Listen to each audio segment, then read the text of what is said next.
अस्सलामुअलैकुम। આજના લર્નિંગ પ્રોગ્રામમાં આપનું હાર્દિક સ્વાગત કરું છું। ધોરણ 11 વિષય અર્થશાસ્ત્ર।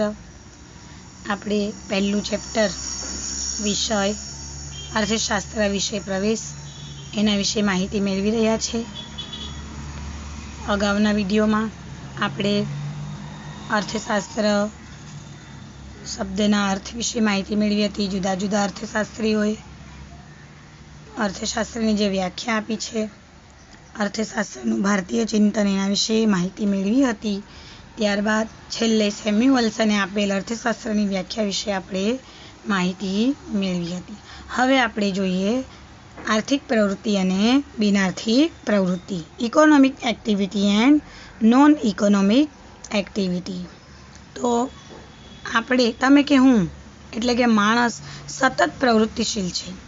દિવસ દરમિયાન અનેક પ્રવૃત્તિ કરે છે। આપણે બધા જ આપણા દિવસ દરમિયાન ઘણી બધી પ્રવૃત્તિ કરીએ છીએ। દાખલા તરીકે તમે શાળાએ આવો છો, તમારા મિત્રોને મળવા જાઓ છો, ફરવા જાઓ છો। એવી રીતના કેટલાક લોકો રાજકીય ચર્ચાઓ કરે, તમે ટીવી જુઓ, ફિલ્મ જોતા હશો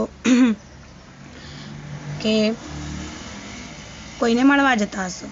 તો આમ કે અર્થશાસ્ત્ર માણસની બધી જ પ્રવૃત્તિઓનો અભ્યાસ કરતો નથી, પરંતુ તે માનવીની આર્થિક પ્રવૃત્તિનો જ અભ્યાસ કરે છે। માટે અર્થશાસ્ત્રના અભ્યાસની શરૂઆતમાં આર્થિક પ્રવૃત્તિનો અર્થ સમજવો જરૂરી બને છે। આગળ પણ મેં તમને કીધેલું કે અર્થશાસ્ત્ર માનવીના આર્થિક વર્તનનો અભ્યાસ કરે। તો આર્થિક શબ્દ જ આવે તો આર્થિક પ્રવૃત્તિ એટલે શું? તો આપણે જોઈએ આર્થિક અને બિન આર્થિક પ્રવૃત્તિ વચ્ચેનો તફાવત।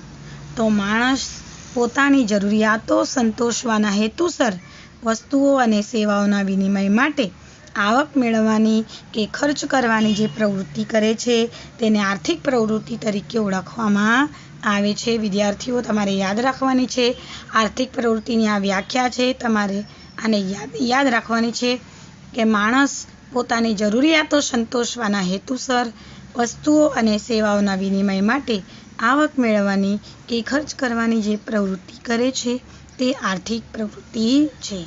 દાખલા તરીકે તમારા પિતા જે છે તો એ કોઈના પિતા દરજી હશે, કોઈ વેલ્ડિંગ કામ કરતું હશે, કોઈના પપ્પા ટીચર હશે, કોઈ એસએમસીમાં જોબ કરતું હશે, વોટેવર કોઈ પણ જગ્યાએ નોકરી કરતા હશે। કેમ?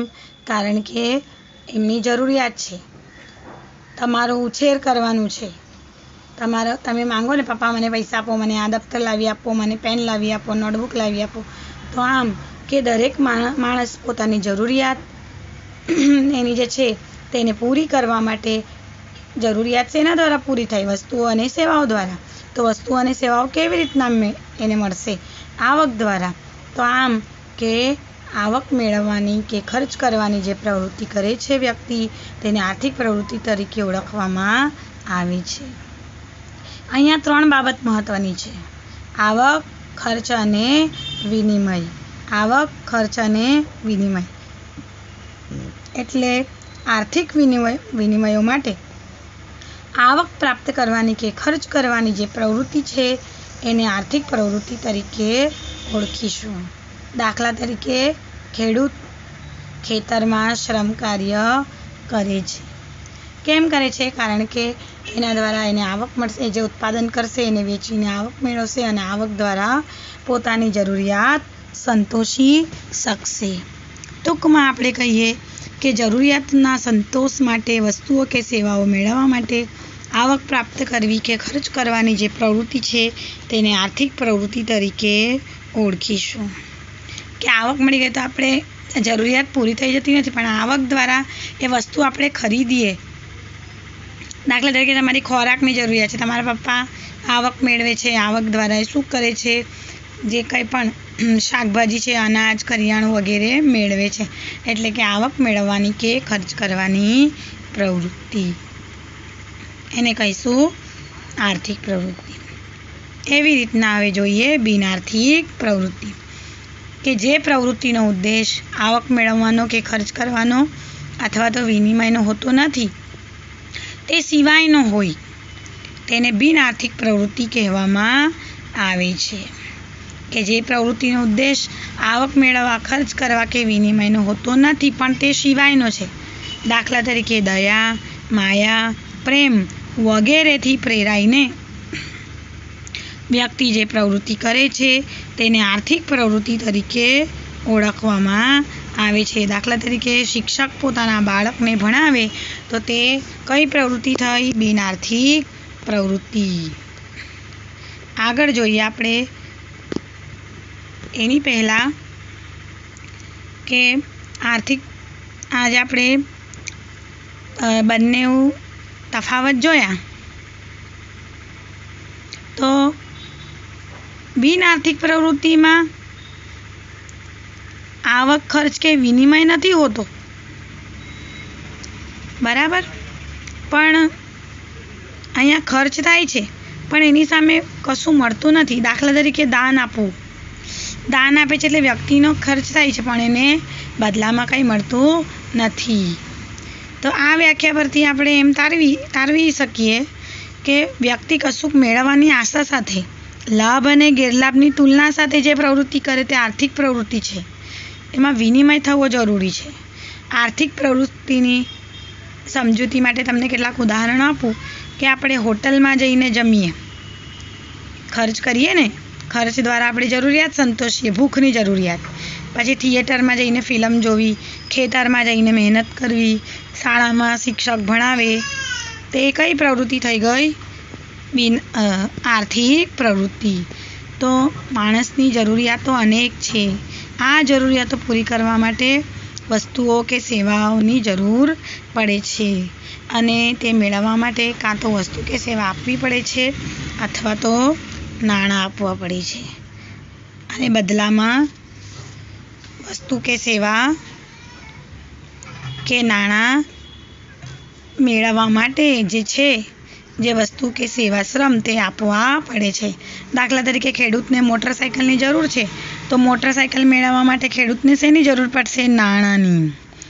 તો ખેડૂત ખેતરમાં શું કરશે? મહેનત કરશે, શ્રમ કાર્ય દ્વારા અનાજ ઉગાડે છે, અનાજ વેચીને નાણાં મેળવશે અને એના દ્વારા તે મોટરસાઇકલ ખરીદશે. ચાલો હવે આપણે આગળ જોઈએ એકમલક્ષી અને સમગ્રલક્ષી અર્થશાસ્ત્ર. તો જોઈએ આપણે કે અર્થશાસ્ત્રના અભ્યાસમાં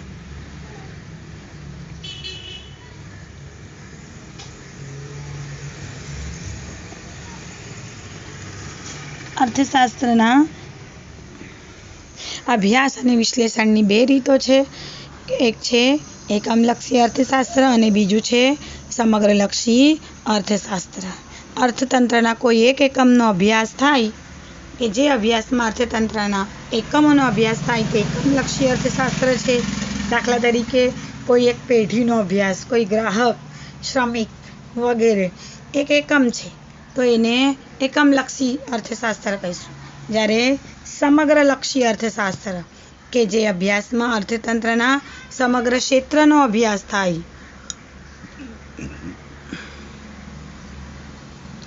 તો તેને સમગ્રલક્ષી અર્થશાસ્ત્ર તરીકે ઓળખીશું. અર્થશાસ્ત્રના અભ્યાસ અને વિશ્લેષણના ક્ષેત્રની રીતના બે ભાગ પડે છે. પહેલું એકમલક્ષી અને બીજું સમગ્રલક્ષી. દાખલા તરીકે અર્થશાસ્ત્રમાં માંગનો અભ્યાસનું વિશ્લેષણ ગ્રાહક છે. વિશ્લેષણનું એકમ ગ્રાહક છે કે માંગનો અભ્યાસ કરવું હોય તો એમાં એકમ ગ્રાહક છે અને પુરવઠાના અભ્યાસમાં પેઢી એ વિશ્લેષણનું એકમ છે ને વપરાશનો એકમ વસ્તુ કે સેવા છે. શ્રમ બજારમાં શ્રમ એકમ છે. તો આમ પેઢી, ગ્રાહક, વસ્તુ કે સેવા, તો આ એ શું થઈ ગયું? એક એકમ કે જ્યાં એકમના વર્તનનો અભ્યાસ થાય, સીમાંતની ગણતરી થાય તો એને શું કહીશું આપણે?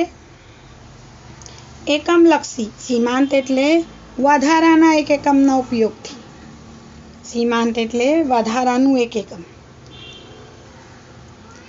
જ્યારે અર્થતંત્રમાં સમગ્ર ભાવ સપાટીનું નિર્ધારણ, પછી નાણાંના મૂલ્યનો અભ્યાસ, રાષ્ટ્રીય આવકની ગણતરી વગેરે સમગ્રલક્ષી બાબત થઈ ગઈ. હવે એકમલક્ષી અર્થશાસ્ત્ર જે છે આર્થિક નિર્ણયો લેવામાં ઉપયોગી બને છે અને પેઢી, ગ્રાહક, શ્રમિક જેવા જે આર્થિક એકમો છે તો તેમના વર્તનને સમજવા માટે પણ એકમલક્ષી અર્થશાસ્ત્ર ઉપયોગી બને છે. જ્યારે સમગ્રલક્ષી અર્થશાસ્ત્ર સરકારને આર્થિક નીતિ ઘડવામાં, આર્થિક સંસ્થાઓને નિર્ણયો લેવામાં મદદરૂપ થાય છે. તો આમ કે એકમલક્ષી અને સમગ્રલક્ષી અર્થશાસ્ત્ર એ બે ભાગ અભ્યાસ અને વિશ્લેષણના હેતુ નક્કી કરવા પૂરતા જ છે. બાકી એકમલક્ષી અભ્યાસો પરથી જ સમગ્રલક્ષી નીતિ ઘડવામાં મદદ મળી શકે છે અને સમગ્રલક્ષી નીતિના એકમ પર પડેલી અસરોનો અભ્યાસ પણ થઈ શકે છે. દાખલા તરીકે કોઈ એક ગ્રાહકના વર્તનનો અભ્યાસ, પેઢીના વર્તનનો અભ્યાસ એ એકમલક્ષી બાબત છે. એના પરથી સમગ્રલક્ષી નીતિ ઘડવામાં એકમલક્ષી અર્થશાસ્ત્ર મદદરૂપ થઈ શકે છે. તો અહીં આપણો આજનો જે લેસન છે તે પૂર્ણ થાય છે.